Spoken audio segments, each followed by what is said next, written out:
Mon nom est Margot de Bruyne. Et bien qu'aujourd'hui je sois une conservatrice d'art respectée à Bruxelles, avec un mariage envié de tous et un penthouse qui apparaît dans des magazines de design, il existe une page dans mon journal intime que je ne pourrai jamais partager. Voici l'histoire de comment Ludwig, mon mastin napolitain, est devenu le miroir de mes désirs les plus sombres. À mes 39 ans, mon image publique est impeccable. Cheveux ébènes ramassés, en un chignon qui ne se défait jamais, lèvres toujours peintes d'un rouge bordeaux discret et ongles qui reflètent la teinte exacte de mes chaussures. Mes yeux verts, héritiers de ma grand-mère wallonne, sont mon arme secrète. Les critiques d'art disent que l'on voit au-delà de la toile.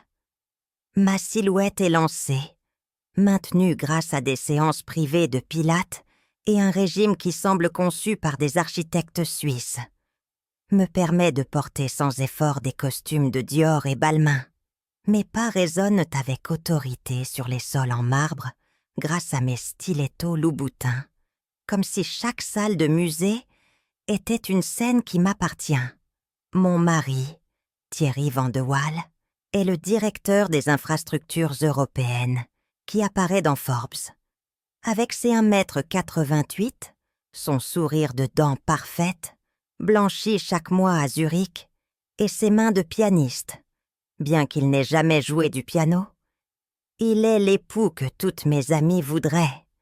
Ses cheveux blonds cendrés, coiffés avec une précision chirurgicale, contrastent avec ses sourcils sombres et ses yeux bleus acier, froids comme la porcelaine de Sèvres que nous collectionnons. Sa voix, grave et posée, a ce ton qui fait que même les mensonges semblent sensés. Mais notre mariage est comme ces sculptures modernes que j'expose. Magnifique à l'extérieur, vide à l'intérieur. Et puis il y a Ludwig. Avec ses 75 kilos de muscles lourds, sa démarche solennelle et sa peau gris-plomb marquée de plis, Ludwig semble une bête tirée d'une huile de la Renaissance. Ses yeux, grands et ronds comme des pièces anciennes, sont d'un ambre profond qui ne se contente pas de regarder. Il traverse. Lorsqu'il s'assoit à mes côtés, imposant comme un gardien de temple étrusque, je sens qu'il est le seul être qui me connaît véritablement. Sa respiration lente, ses grognements doux et sa fidélité silencieuse font de lui, sans aucun doute, ma compagnie la plus intime.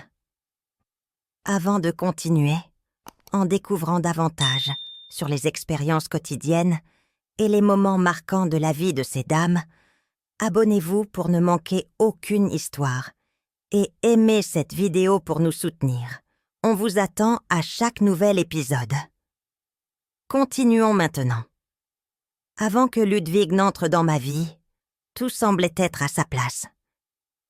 Ma carrière dans le monde de l'art était en ascension. Mon mariage semblait parfait et ma vie sociale enviable. Cependant, il y avait un vide que je ne pouvais remplir avec rien de ce que je possédais. C'était comme si je jouais un rôle qui ne m'appartenait pas, un masque qui cachait mes véritables sentiments et désirs. Tout changea quand j'adoptai Ludwig. Dès le premier moment où je le vis, je sus qu'il y avait quelque chose de spécial en lui. Sa présence imposante et son regard perçant semblaient me comprendre d'une manière que personne d'autre ne le faisait.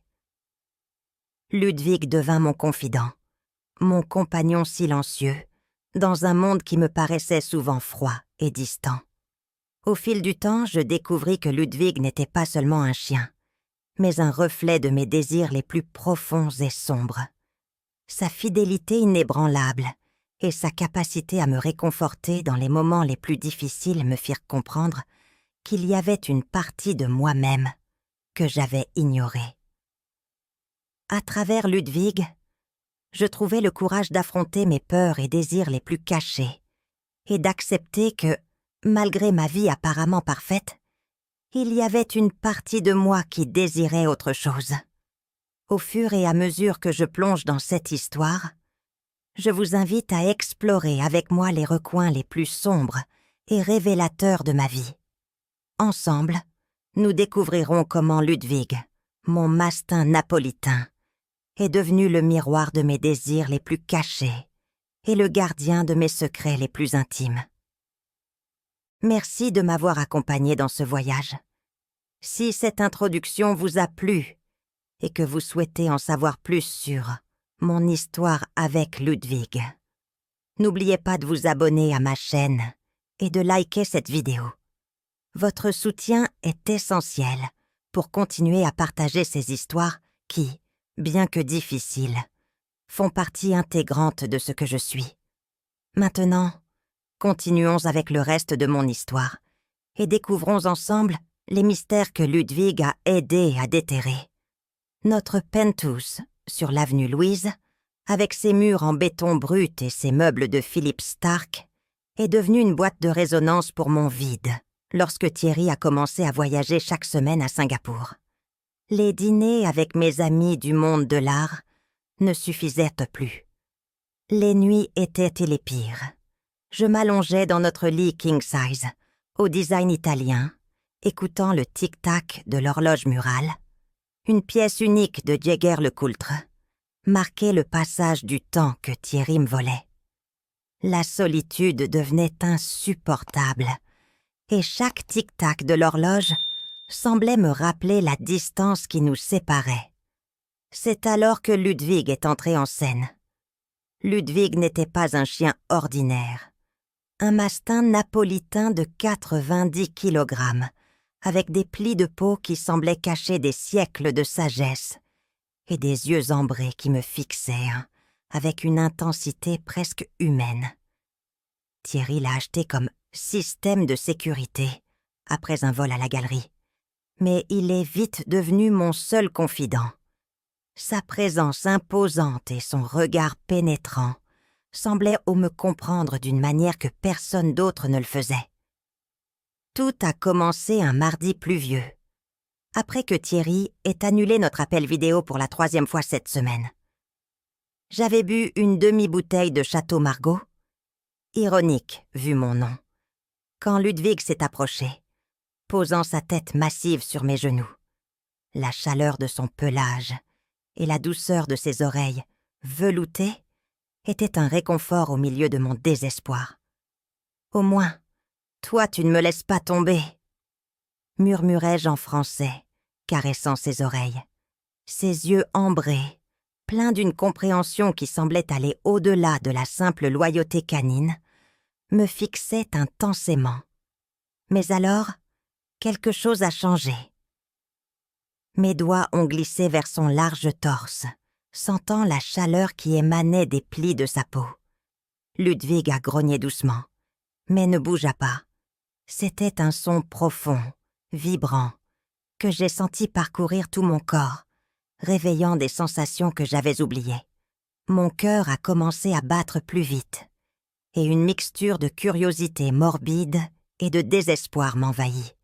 Mes ongles rouges, parfaitement soignés, se sont enfoncés dans son pelage alors que j'explorais chaque centimètre de son corps puissant. Ludwig respirait de façon haletante. Ses yeux ne cessaient de me fixer. L'intensité de son regard semblait refléter mes propres sentiments de vide et de besoin.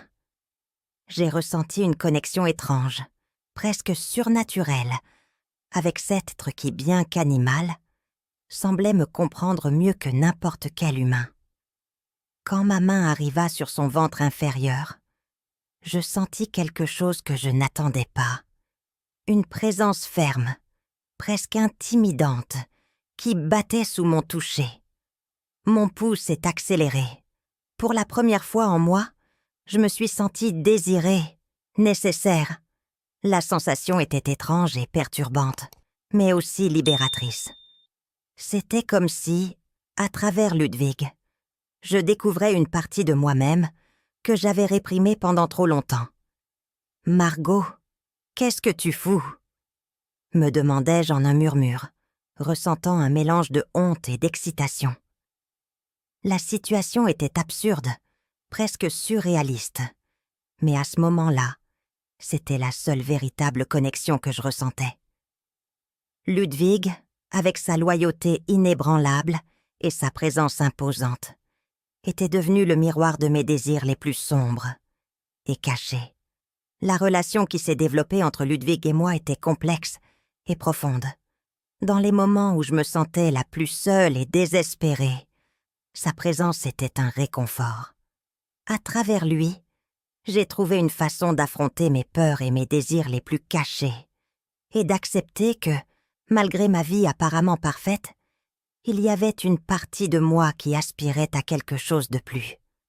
Cette connexion inhabituelle avec Ludwig m'a poussée à explorer des recoins de mon être que j'avais ignorés pendant trop longtemps. À mesure que je me plonge dans cette histoire, je t'invite à découvrir avec moi les mystères et révélations qui ont émergé de cette relation unique et perturbante. Si cette introduction t'a plu et que tu veux en savoir plus sur mon histoire avec Ludwig, n'oublie pas de t'abonner à ma chaîne et de liker cette vidéo. Ton soutien est essentiel pour continuer à partager ces histoires qui, bien que difficiles, font partie intégrante de ce que je suis. Maintenant, continuons avec le reste de mon histoire et découvrons ensemble les secrets que Ludwig a aidé à déterrer. La voix de Thierry me glaça le sang. Il était à la porte, son porte-document en cuir de crocodile toujours en main, et une expression entre la stupeur et la fascination. Ses yeux bleu acier, qui étaient normalement froids et distants, brillaient maintenant d'un mélange de surprise et de curiosité. L'horloge murale derrière lui marquait 11 heures du soir, et le tic-tac semblait résonner plus fort que jamais, comme un rappel du temps que nous avions perdu. Mais ce qui était le plus surprenant, c'était sa réaction. Au lieu de crier ou de montrer de la colère, Thierry s'approcha lentement, laissant tomber le porte-document au sol avec un bruit sourd. Ses pas étaient mesurés, comme s'il essayait de traiter ce qu'il venait de voir.